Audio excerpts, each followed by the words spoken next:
Begin chapter. In the hospital with Sheila being so sleepy, I found it hard to stay awake myself. At home, I have the habit of sitting or laying on the floor. The floor seemed to be the better option in this room rather than the visitor chairs. I found a comfortable spot near the foot of the bed, so I stretched out on the floor and quickly fell asleep. I found out, rather than quickly, how rapidly a nurse will respond when seeing a gray-haired man laying on the hospital floor. I awoke hastily and apologized to the nurse before she called a code team. I found it to be prudent to sit in a visitor chair while watching and waiting with Sheila for surgery. I was working on a master's degree at the University of Texas at San Antonio when we found out that we were expecting. I decided to wait on the MA since a little one was on the way. Sheila and I were working at the same school in San Antonio. I was still employed as a physics teacher, and Sheila was employed as the secretary for the special education department. We both loved working there. The teachers and administrators were great. The students were fun, and I don't think either of us have ever enjoyed our jobs as much anywhere else. Often, we would have lunch together, and the students knew us as Miss and Mr. Z. The students would almost weekly ask for updates on Sheila's progress once they found out that she was pregnant. It seemed like the whole school of 2,700 students were well-wishing our first child's progress. During her pregnancy, Sheila noticed that a birthmark was changing. We watched it for a few weeks as the birthmark got larger and started to develop, that appeared to be an irregular-shaped bump. Why would a birthmark start to grow? We were worried about a melanoma or something worse that would affect Sheila and the baby's health. We promptly made an appointment with our doctor, who at the time was a sports medicine doctor. We liked him because he was our age, but the growing birthmark stumped him. He had a biopsy for Sheila only to find out that it was a neurofibromatosis tumor. Knowing little about NF, our doctor informed us that Sheila's biopsy results confirmed that the tumor was benign and that she should see a specialist or neurologist that was better educated in neurofibromatosis to determine whether we should be concerned.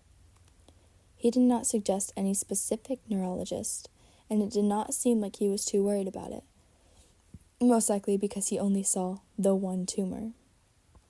I think we were so relieved that the tumor was benign that nothing else really mattered. We ignored the growth.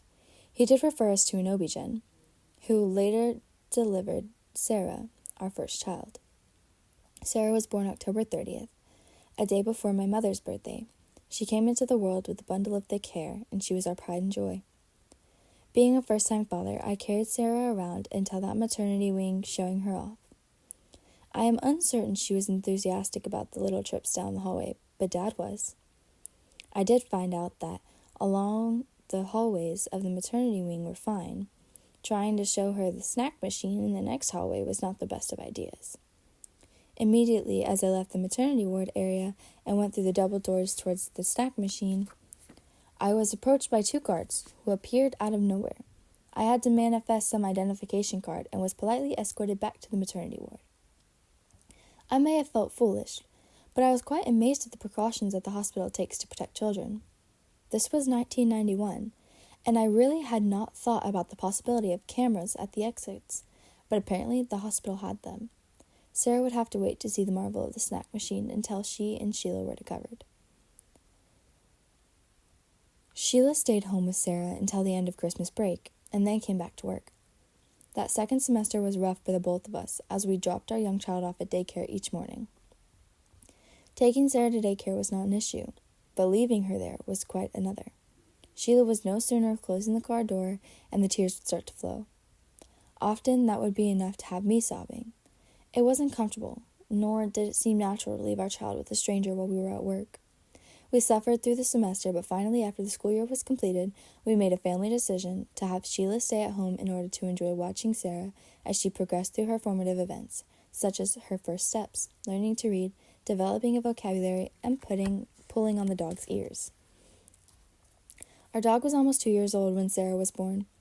We had been worried as partners' behavior around Sarah because this dog was short-tempered and way too temperamental. Pertner proved to me that dogs make good pets for children. Sarah would crawl over to the dog, sit on him, tug on his ears, try to ride him, and he simply loved her all the more. Sarah and Pertnir were buds. He would go on car rides with us.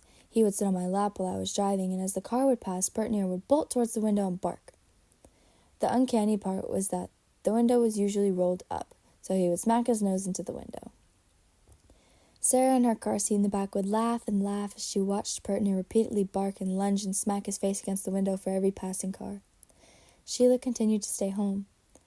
We struggled a bit financially, but Sheila was able to stay with all of our children during their formative years. She worked as a substitute teacher from time to time, after all of the children were in school, but Sheila did not go back to work full-time until our youngest was in middle school. It seems that every family we knew had to address the issue of whether both parents should work or one should stay home, rather than sending a child to daycare. For us, the decision for Sheila was to stay home turned out to be a sound one.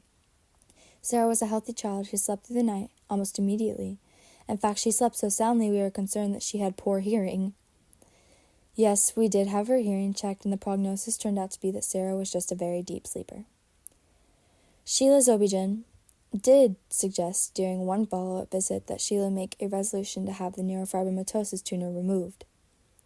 We needed a new doctor, and as it turned out, our sports medicine man took a job with a professional sports team.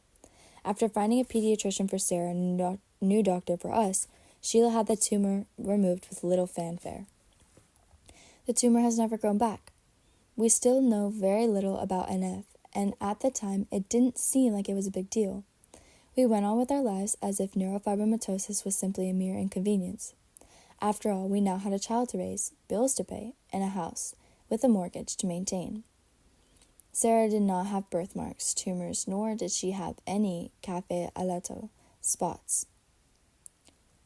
None of the signs that we later learned to be telltale signs of NF. Café au lait spots were pigmented patches of skin that almost always have a coffee color associated with them. If an individual has 6 or more café au lait spots, then the individual is expected to be carrying the mutated gene that causes NF. Thankfully, our eldest had not inherited the NF1 gene. As first-time parents, we had a lot to learn and experience. It was a blessing that our first baby helped us to adapt to parenthood by making things simple for us.